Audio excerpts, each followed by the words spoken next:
재테크 트렌드입니다.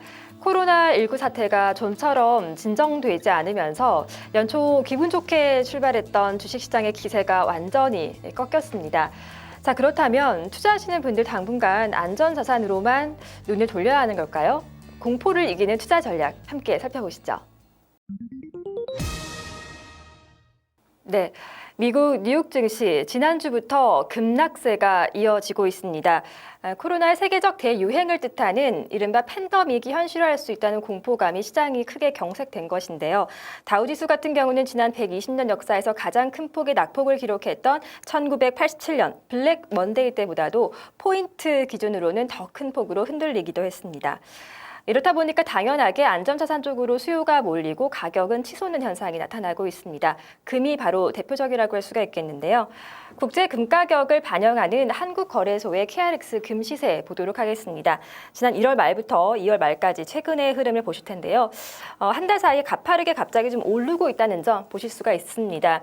근래 들어서부터 6만 원 고지를 이렇게 넘은 뒤에 가파른 상승세 계속해서 이어지고 있는데요. 이 시장이 개설된 이후에 최고가의 흐름 이어지고 있습니다. 네, 뉴스토마토 기사 잠깐 보도록 하겠습니다. 개인들이 금에 투자할 수 있는 방법은 은행의 골드뱅킹이라든지 금펀드, KRX 금 잠시 전에 보셨죠? 골드바 관련 또 금 관련 상장 지수 펀드인 ETF 등이 있습니다. 자, 그런데 이 중에서도 KRX 금 같은 경우는 금의 거래 편의성 때문에 전문가들의 투자 추천이 잇따르고 있다고 하는데요. 전문가 의견 잠시 들어봤습니다. 제가 추천드리는 금 투자 방법은 KRX 금 시장입니다. 금 현물을 금융으로 그램 단위로 사는 방식이고요. 금융을 통해 사기 때문에 편리하고 금 현물을 살 때 부과되는 부가세 10% 및 매매 차익인 양도소득세가 없기 때문입니다. 은행에서 신탁 상품으로 편하게 투자 가능하며 100만 원치 사주세요 하면 몇 그램이 샀는지 통장에 찍혀 나옵니다. 다른 투자처와 잠시 좀 비교해 본다면 KRX 금거래는 0.3% 정도의 증권사 온라인 수수료만 내게 되면 부가세, 양도세, 배당소득세 내지 않아도 돼서 강점인 반면에 미니바 같은 금 현물을 직접 산다면 10%의 부가세를 내야 하기 때문에 당장은 좀 부담이 될 수 있겠고요.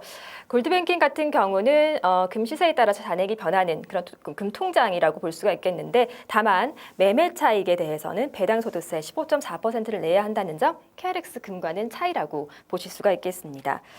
자, 그렇다면 위험 자산인 주식 투자 같은 경우는 좀 하지 않아야 하는 걸까요? 경계만 해야 하는 것일지 궁금한데요. 주식은 우량한 종목을 고르는 것도 중요하지만 얼마나 싼 가격에 잘 매수하느냐 이것도 참 중요한 포인트가 될 겁니다. 그런 점에서 증권사들이 3월 이후에 주목할 만하다 이렇게 평가하고 있는 추천주들 골라봤습니다. 증권사들은 대체로 최근과 같은 시장 조정을 통해서 우량한 주식을 저가 매수하자라는 전략을 권하고 있습니다. 그 중에서도 증권사가 공동으로 꼽은 투자처 업종을 좀 본다면 반도체, 인터넷, 제약바이오, 자동차 등이 좀 중복이 되는 모습이었습니다. 종목별로 보게 되면요. 반도체에서 삼성전자였습니다. 삼성증권, 교보증권 등이 중복으로 추천한 종목이었고요. 그리고 인터넷 업종이 가장 많았습니다. 특히 카카오, 네이버, NC소프트가 대표적이라고 할 수 있겠는데 카카오, 삼성, 한국투자, IBK증권이 공동 추천했고요. 네이버, 삼성, 한투, 교보, 유안타증권 등이 거론을 하고 있습니다. NC소프트도 많은 증권사의 추천주에 이름을 올리고 있습니다. 삼성, 한투, 교보, IBK증권 등이 추천을 하고 있습니다. 바이오 관련주 종목 중에서는 삼성 바이오로직스가 2개의 증권사로부터 추천을 받고 있고요. 자동차 업종 같은 경우도 최근에 좀 많이 거론이 되고 있습니다. 최근에 원화 약세로 인해서 수출 채산성이 개선될 수 있다는 분석이 뒤따르고 있는 것인데요. 이 중 교보증권 같은 경우는 현대차, 유안타증권 같은 경우는 현대모비스에 주목을 하는 모습이었습니다. 자, 이렇게 안전자산에 대한 투자 전략과 함께 저가 매수를 통한 국내 주식시장의 투자 전략도 함께 살펴봤는데요. 이런 전략 활용하셔서 지금과 같은 공포의 투자 시장에서 이기는 전략 활용해 보시기 바라겠습니다. 재테크 트렌드였습니다.